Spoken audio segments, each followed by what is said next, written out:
Hello दोस्तों, जय हिंद, वंदे मातरम। दोस्तों स्वागत है आप सभी का आपके अपने चैनल मनोज सर में। मैं हूं गौरव सिंह और मैं आज आपके सामने लेकर आया हूं एक और नया वीडियो। ठीक है दोस्तों, वीडियो को शुरू करने से पहले आप हमारे चैनल को सब्सक्राइब कर लें, मनोज सर चैनल को जरूर सब्सक्राइब करें। ठीक है दोस्तों, और हमारा एक प्राइम चैनल भी है जिसका नाम है गुरु मंत्र इंस्टीट्यूट। अगर आपने वो चैनल सब्सक्राइब नहीं किया है तो कर लीजिए। और एक हमारा नया चैनल है जिसका नाम है फिजिक्स टॉपर्स अकेडमी। और दोस्तों ये जो चैनल है ये जल्दी में ही नया बनाया गया चैनल है और इस पर काफ़ी सारा अच्छा कंटेंट दिया है। जिस कॉलेज में मैं पढ़ाता हूँ, इंटर कॉलेज में, उसकी बहुत सारी वीडियोज़ हैं उसमें। ठीक है, कुछ प्रैक्टिकल्स की वीडियो हैं जो इंटर में कराए जाते हैं, जैसे कि मीटर ब्रिज हो गया, ठीक है, ओम्स लॉ हो गया, और काफ़ी 11th क्लास के और 12th क्लास के कुछ मैंने प्रैक्टिकल्स भी डाले गए हैं। ठीक है दोस्तों, तो आपने अगर ये चैनल सब्सक्राइब नहीं किया है तो कर लीजिए। करते हैं हम आज का वीडियो स्टार्ट। आज जो हमारा वीडियो है दोस्तों वो रहेगा विद्युत द्विध्रुव के कारण विद्युत क्षेत्र की तीव्रता, और हम निकालेंगे आज निरक्षीय स्थिति पर। चलिए दोस्तों करते हैं हम स्टार्टिंग।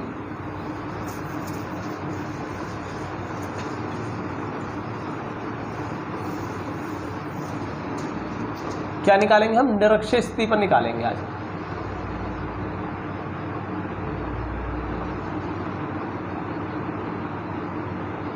ठीक है, यानी एट इक्वेटोरियल पोजीशन।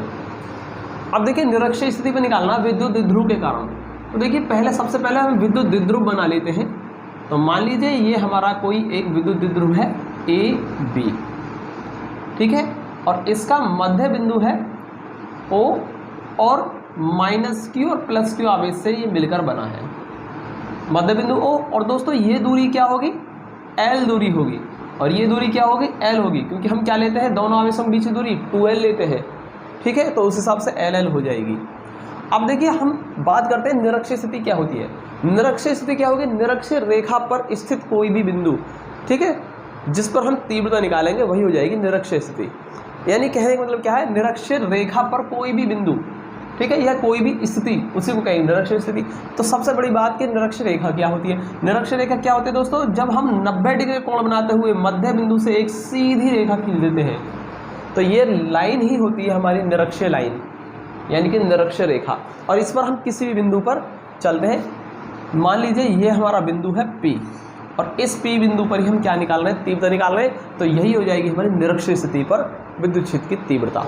ठीक है, और किसके कारण निकाल रहे हैं? विद्युत द्विध्रुव के कारण निकाल रहे हैं। अब मान लीजिए दोस्तों ये जो हमारा P बिंदु है वो कितना है? मध्य बिंदु से स्मॉल r दूरी पर है। अब देखिए क्या करेंगे हम इसमें। सबसे पहले हम एक काम करेंगे, प्लस क्यू आवेश के कारण सबसे पहले इसको इससे मिला दीजिए और इसको मिला दीजिए इससे। तो हम क्या देख रहे हैं, एक तो ये हमारी BP दूरी आएगी, BP दूरी आएगी, और एक हमें जरूरत पड़ेगी इस AP दूरी की। तो दोनों को हम निकाल लेते हैं कितना है। देखिए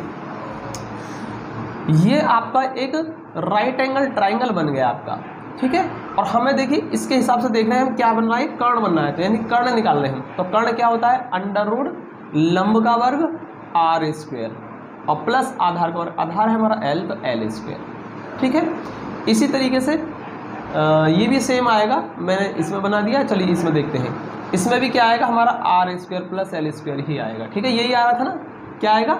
यहाँ से देखेंगे तो कर्ण जो होगा अंडर रूट लंब का वर्ग प्लस आधार का वर्ग। और जब इसमें देखेंगे तो ये हमारा देखिए फिर से क्या आएगा, फिर से देखिए ये कर्ण बन गया लंब का वर्ग प्लस आधार का वर्ग। तो दोनों सेम आएंगे, यानी BP और AP क्या आएंगे? दोनों सेम आएंगे हमारी। ठीक है, चलिए फिगर से हमने AP और BP निकाले क्योंकि हमें इसकी जरूरत पड़ने वाली है। अब देखिए सबसे पहले हम मानते हैं प्लस क्यू आवेश के कारण बिंदु P पर तीव्रता कैसे निकालेंगे। तो इस पर प्लस का 1 कूलम आवेश मान लेंगे, इस पर लगने वाले बल की दिशा ही विद्युत क्षेत्र की तीव्रता की दिशा हो जाएगी। तो प्लस प्लस में होगा प्रतिकर्षण, अर्थात हमारा जो होगा तीव्रता क्या रहेगी? इधर रहेगी, E1। ठीक है, चलिए इसको मैं मिटा देता हूँ, समझ में आ गया होगा। चलिए आप देखिए प्लस माइनस में होगा आकर्षण, मतलब लगेगा बल किधर? नीचे की तरफ लगेगा, तो इधर हो जाएगी हमारी E2। तो माइनस क्यू आवेश के कारण तीव्रता क्या होगी? इधर होगी। अब दोस्तों हम क्या देख पा रहे हैं इसमें कि ये आपका देखिए ये है इसकी x एक्सिस और ये है इसकी y एक्सिस। ये x एक्सिस होगी, ये y एक्सिस होगी। ऐसे ही इसके लिए देखिए E2 के लिए एक हमारी एक्सिस ये आ जाएगी और एक ये आएगी। मतलब कहने का मतलब क्या है, इन दोनों E1 E2 के हमें क्या करने होंगे, घटक करने होंगे। यदि ये एंगल थीटा है दोस्तों तो ये एंगल भी क्या रहेगा, थीटा रहेगा। ठीक इसी तरीके से हमारा ये एंगल भी क्या हो जाएगा, थीटा हो जाएगा। ओके, चलिए देखें, अब हमें ज़रूरत पड़ेगी E1 और E2 के कंपोनेंट की, यानी कि घटक करने की हमें आवश्यकता है। यहाँ पर हम घटक कर लेते हैं इनके। तो कैसे करेंगे घटक, सबसे पहले E1 का करते हैं। तो E1 का ऊर्ध्वाधर घटक क्या आएगा, E1 साइन थीटा, और इधर हमारा आएगा E1 कॉस थीटा। इस E1 के दो घटक कर दिए, एक तो ये वाला और एक ये वाला। ऐसे E2 के दो घटक होंगे, एक तो ये जाएगा एक ये जाएगा, मतलब नीचे की तरफ जो हो जाएगा इसको R हम यहाँ लिख देते हैं। ठीक है, चलिए एक जी ये जो जाएगा इसको थोड़ा ऊपर लिख देते हैं, यहाँ लिख देते हैं। ठीक है, R को देखिए, ये जो हमारा E2 हमारा नीचे की तरफ है ना, इसलिए ऊर्ध्वाधर घटक क्या रहेगा, नीचे की तरफ रहेगा, और ये रहेगा हमारा E2 साइन थीटा रहेगा। और बाकी इसका क्षैतिज घटक क्या आएगा, इधर आएगा दिशा में, और ये हो जाएगा E2 कॉस थीटा। इस तरीके से हमने दो घटक कर लिए इसके। ठीक है, अब देखिए, अब इसके बाद हम देखते हैं यहाँ पर क्या है कि माना प्लस Q आवेश के कारण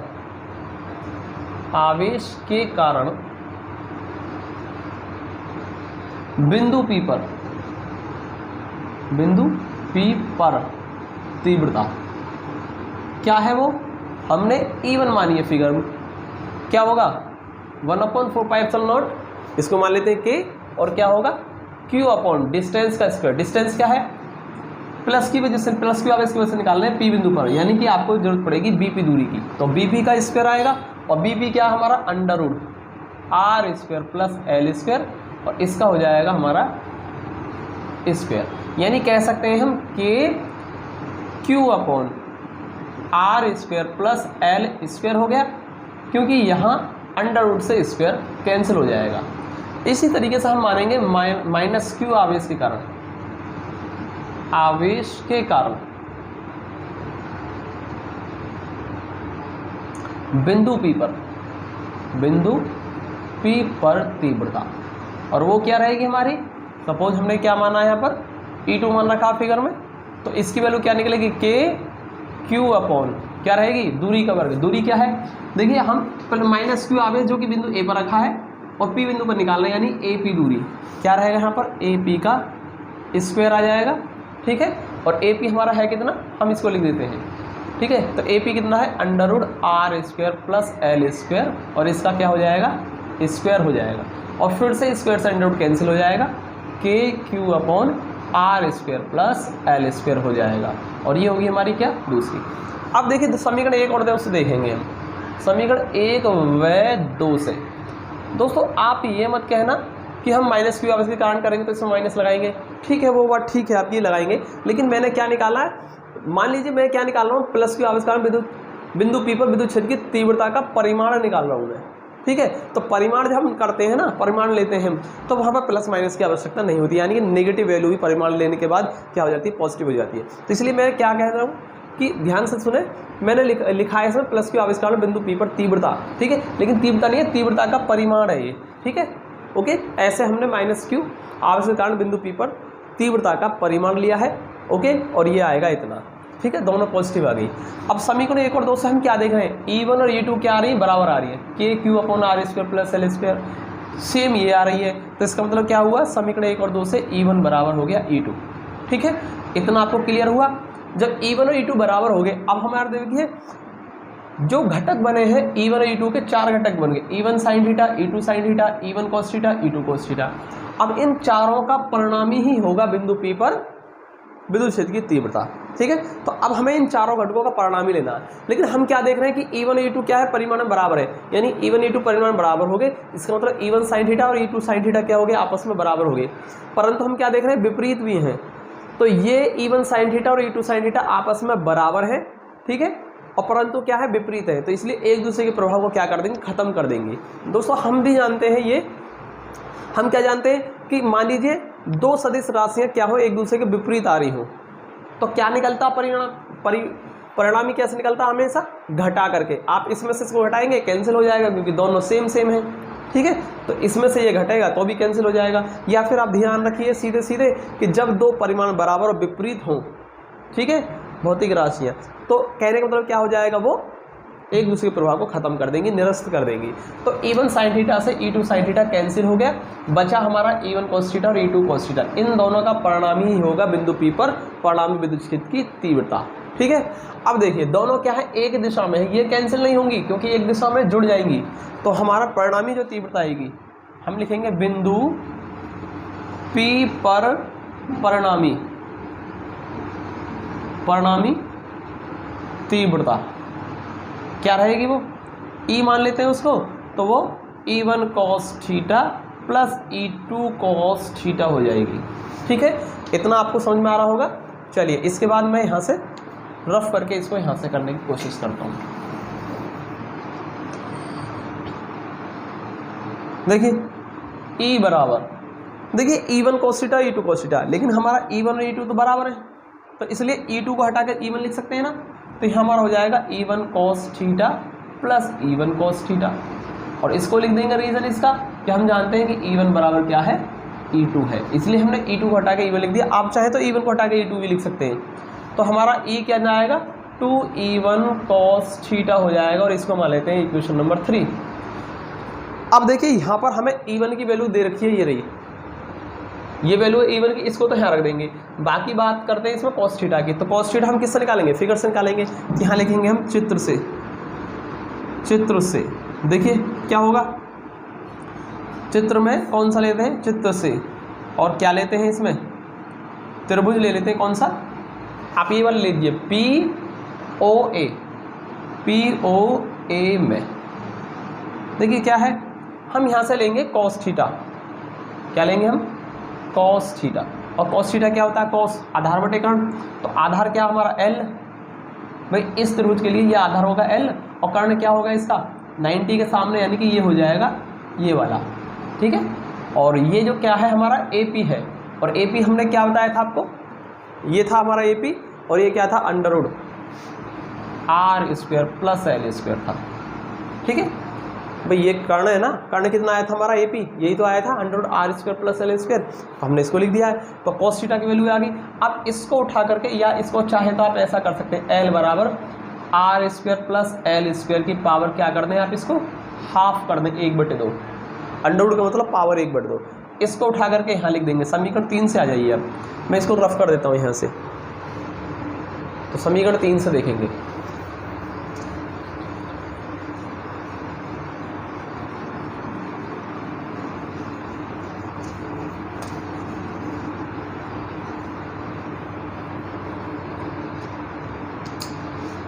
यहाँ लिखेंगे हम समीकरण 3 से।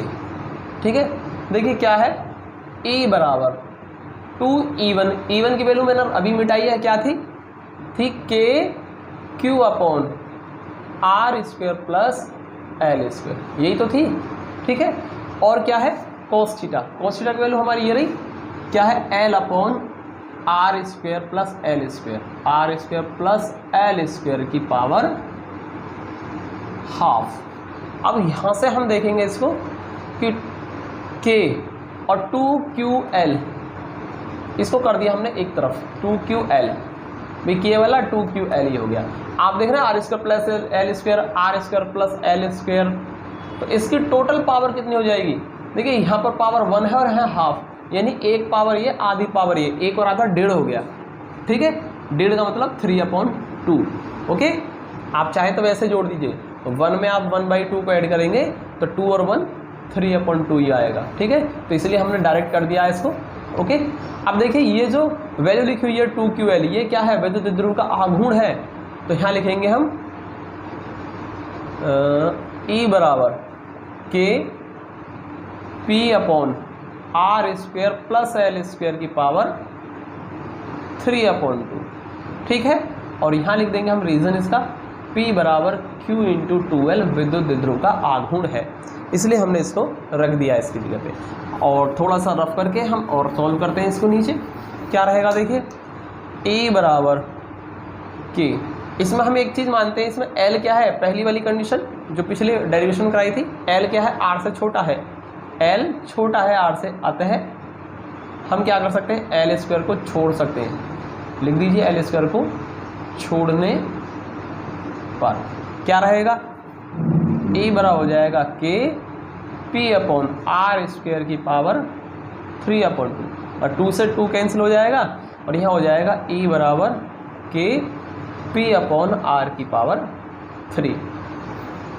ठीक है, इतना आ गया। ये आप इसको चाहे तो ऐसा भी लिख सकते हैं। क्या लिख देंगे इसको, के की वैल्यू रख दीजिए इसके अंदर। के क्या होता है लिख दीजिए, परंतु के जो होता है वो 1/4 पाई एप्सिलॉन नॉट होता है वायु या निर्वात के लिए। क्या होता है, वायु या निर्वात के लिए।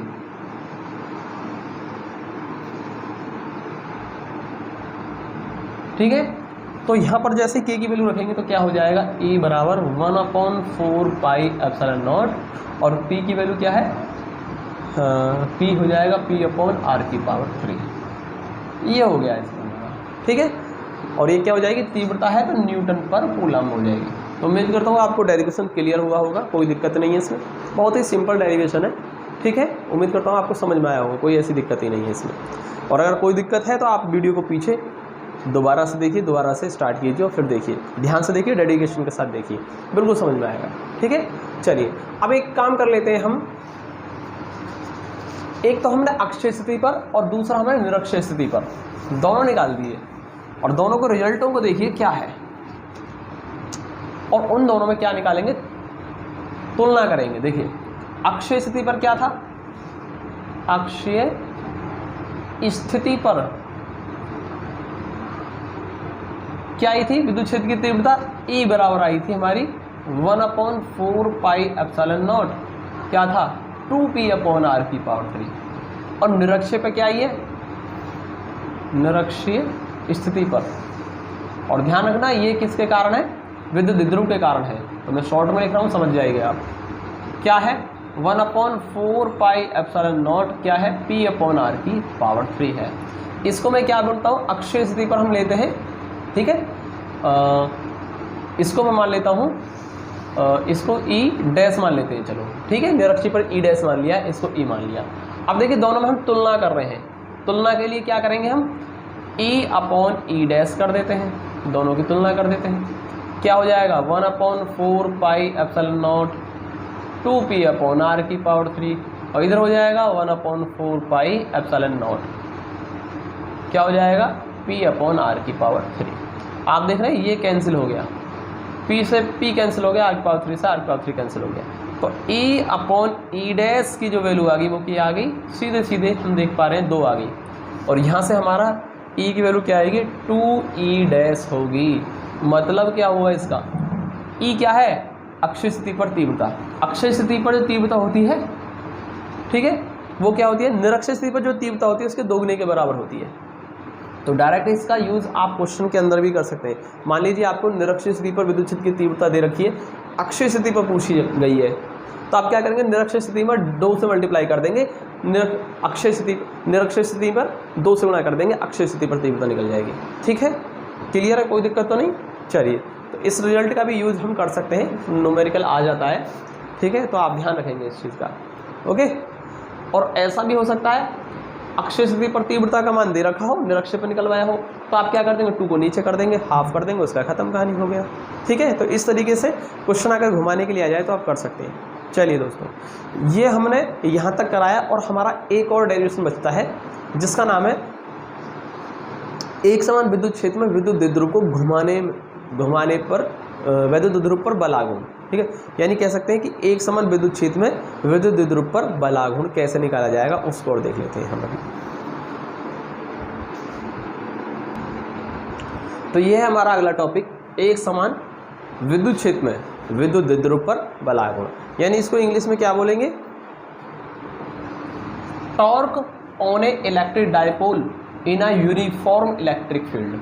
ठीक है, चलिए देखिए, सबसे पहले मैंने आपको एक चीज़ बता देता हूँ इसमें कि एक समान विद्युत क्षेत्र को क्या दिखाते हैं हम, सदैव समांतर बल रेखाओं द्वारा प्रदर्शित करते हैं। ऐसा मैंने विद्युत बल रेखाओं के गुण कराए थे, तब मैंने आपको बताया था कि सदैव एक समान विद्युत क्षेत्र को हमेशा समांतर बल रेखाओं से प्रदर्शित करेंगे।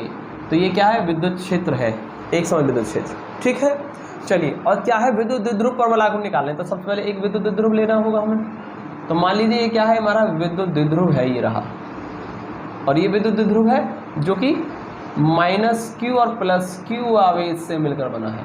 ठीक है, -q और +q आवेश से मिलकर बना है, और ये जो रखा गया है विद्युत क्षेत्र के साथ थीटा कोण बनाते हुए रखा गया है, और इनके बीच की दूरी क्या है, ये 2l है। यही तो लेते हैं हम विद्युत द्विध्रुव के। ठीक है, विद्युत द्विध्रुव में दोनों आवेशों के बीच की दूरी बहुत अल्प होती है, उसको हम 2l मानते हैं। इतना आई थिंक आपको समझ में आया होगा। अब जैसे इसको विद्युत क्षेत्र के अंदर रखा जाता है तो इस आवेश पर विद्युत क्षेत्र की वजह से क्या लगता है, एक बल लगता है। ऐसे ही इस आवेश -q पर भी विद्युत क्षेत्र के कारण क्या लगता है, बल लगता है, लेकिन एक धन आवेश के कारण, एक ऋण आवेश के कारण।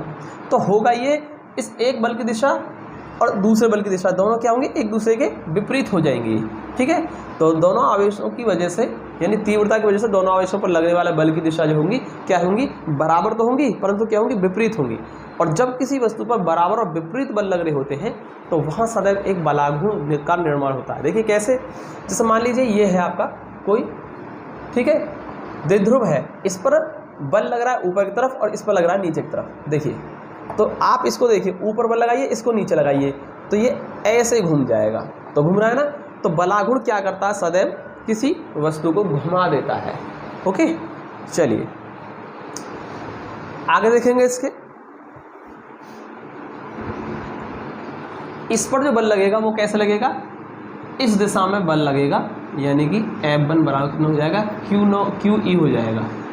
भाई कितना लगेगा, विद्युत क्षेत्र की तीव्रता E में किसी आवेश Q पर कितना लगता है, F बराबर QE लगता है, इसको मैंने F1 माना है। ऐसे इस पर इस दिशा में क्या लगेगा, एक बल लगेगा, उसको F2 मान लेते हैं, वो भी क्या रहेगा, QE रहेगा, लेकिन ये कैसा रहेगा, नेगेटिव रहेगा कि -q आवेश की वजह से। आप देख रहे हैं दोनों आवेश क्या आ रहे हैं, एक दूसरे के विपरीत आ रहे हैं, ये इधर को और ये इधर को, और ये क्या करेंगे, इस तरीके से द्विध्रुव को घुमा देंगे, अर्थात क्या है, ये बल का आघूर्ण हो गया यहाँ पर। ठीक है, तो अब क्या निकालेंगे, बल का आघूर्ण निकालेंगे। देखिए, वैसे हम जानते हैं बलाघूर्ण की परिभाषा क्या होती है। बलाघूर्ण का फॉर्मूला देखिए, ये होता है बल गुणा लंबवत दूरी, ये होता है फॉर्मूला। तो आप देख रहे हैं कि बल तो हमें पता है, F बराबर QE बल लग रहा है, ठीक है, लेकिन लंबवत दूरी क्या है, आपको लंबवत दूरी की जरूरत पड़ेगी। तो इसमें लंबवत दूरी क्या होगी, देखिए दोनों आवेशों को आमने सामने लेकर आइए, इस तरीके से, इसके सामने चलिए और इसके सामने से चलिए, और ये कहाँ मिले, यहाँ मिले। और आप देख रहे हैं ये जो दूरी आएगी, मान लीजिए ये क्या है, A बिंदु है ये वाला, और ये बिंदु है हमारा मान लीजिए B, और ये मान लीजिए क्या बिंदु, ये C है। तो ये जो BC जो आ गई हमारी दूरी, यही होगी हमारी लंबवत दूरी। यानी कह सकते हैं बलाघूर्ण टॉर्क बराबर बल हो गया F इंटू लंबवत दूरी क्या है हमारी, BC है, लिख सकते हैं नहीं। तो सबसे पहले हमें ये BC दूरी क्या है, लंबवत दूरी, इसको ज्ञात करना होगा। आई थिंक आपको समझ में आ रहा होगा कैसे करना है। देखिए, अब देखिए सबसे पहले हमें क्या निकालना, लंबवत दूरी निकालनी। तो चित्र से देखिए, चित्र से क्या होगा, हम क्या लगाएंगे, हम साइन थीटा लगा देते हैं। साइन थीटा क्या होता है, लंब बटे कर्ण होता है, यानी लंब कितना है हमारा, देखिए लंब है हमारा, लंब कौन सा होगा, कोण के सामने लंब होता है यानी कि BC, और कर्ण क्या होगा, 90 के सामने यानी कि AB। अब आप ये सोच रहे होंगे ये साइन थीटा ही क्यों लगाया, बाकी और क्यों नहीं लगाया।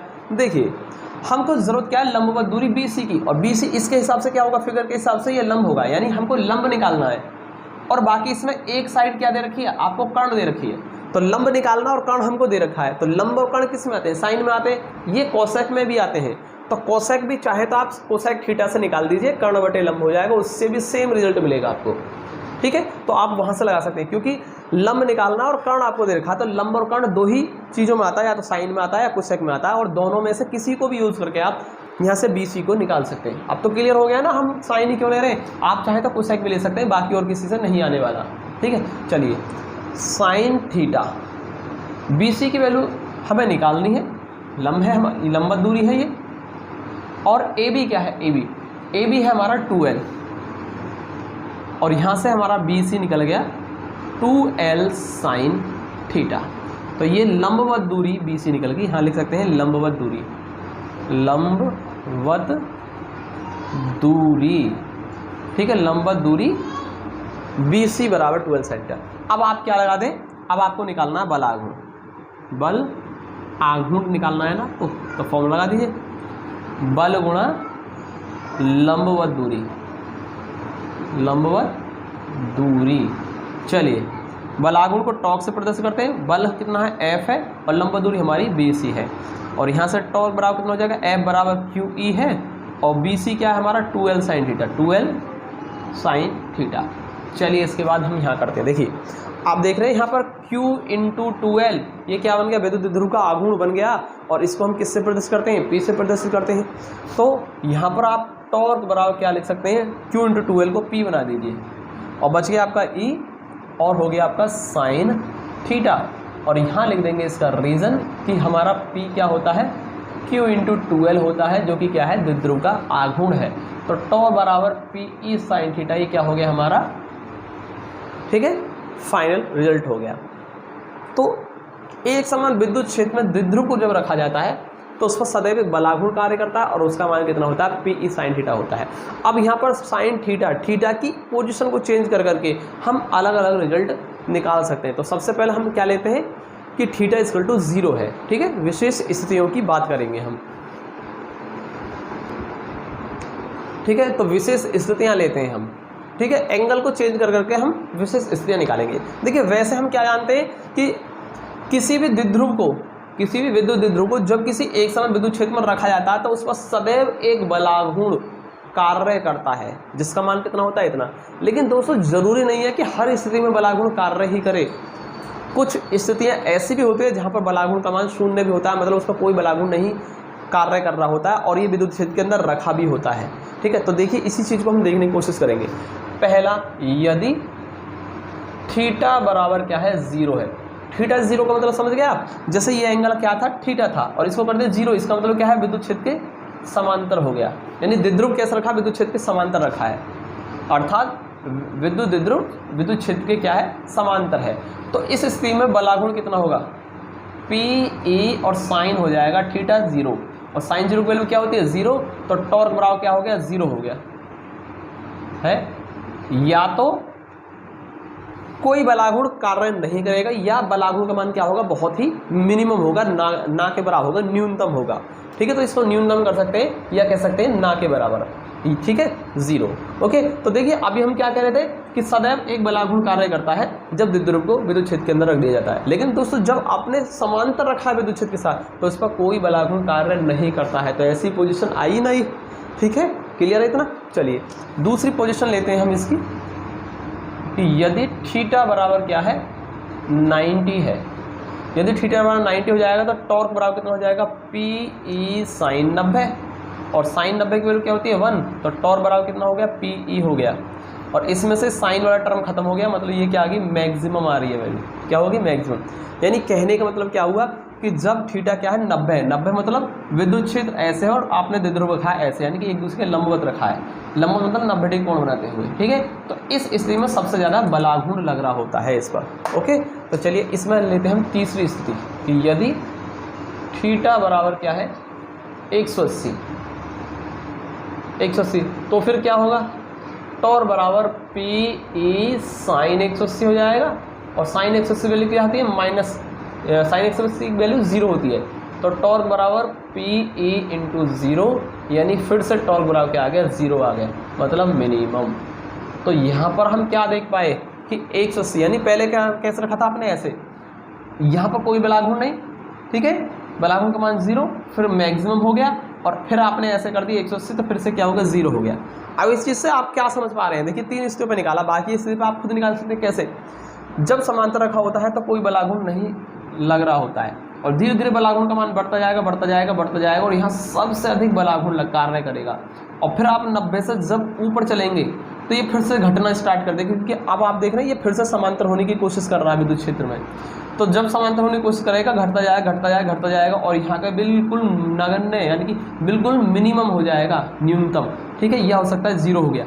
और फिर आप क्या देख रहे हैं, जब आप ऐसे आगे बढ़ाएंगे ना तो ये फिर से लंबवत होने की कोशिश कर रहा है, अर्थात बढ़ता जाएगा, बढ़ता जाएगा, बल आघूर्ण का मान बढ़ता जाएगा, और यहाँ पर 270 पर फिर से मैक्सिमम हो जाएगा, और फिर आप 270 से बढ़ाएंगे तो घटते घटते घटते घटते घटते घटते क्या हो जाएगा, फिर से 0 हो जाएगा, क्योंकि फिर से ये क्या होगा, समांतर।